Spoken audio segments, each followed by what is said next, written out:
have to manage and see, okay, this is what we do. Ayan. Saka kami magsa-strategize. So, yun ang, yun lang ang problem. Pero ngayon, as he said, after Harvard, medyo naging mas maluwag na siya. At mas naging, okay, sige, if you think that that's right, then you go. Kaya mas better. Pati yung sweldo namin, mas better than after Harvard. So, kasi when I started, 25 years ago, oh my God, yung sweldo na binigay niya sa akin. Magkano? 10,000. 10,000 a month. Opo. That was 1999. Pero ngayon, maraming family na ganun din situations. Opo. They are seeking our son or no children help.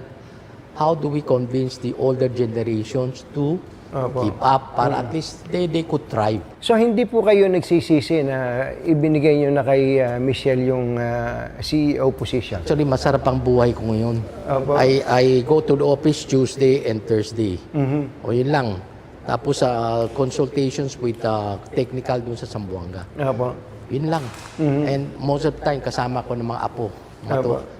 Nakakatuwa na. I think it's chairman, kasi he's our chairman. So medyo na na siya, na distress na sa akin na lahat ng stress.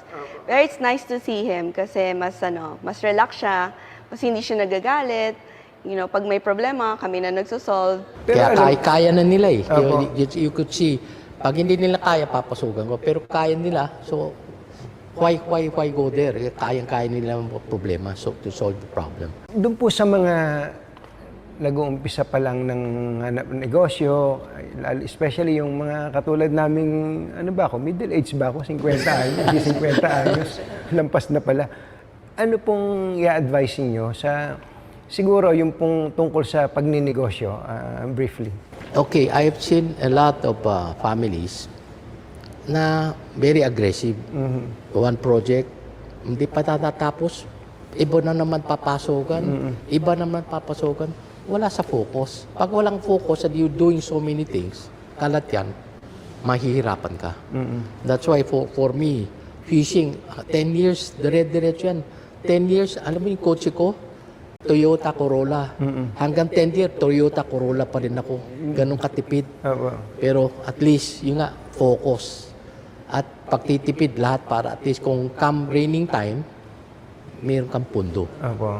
So, kailangan talaga, sa akin palagi is, TDK, tutok, dikit, kulit, para at least to get what you want. Gusto ko yun, tutok, dikit, kulit. But the focus is, he taught us that, yung focus. Kaya nga, di ba, I told you, for the first 15 years ng Mega Sardines, wala kaming ginawa kundi Mega Sardines lang. Hindi kami kumuha ng ibang distribution, ng ibang products. Focus kami hanggang maging number 1. So I think that's one of a very good key lesson there. Tsaka don't give up. I think yun ang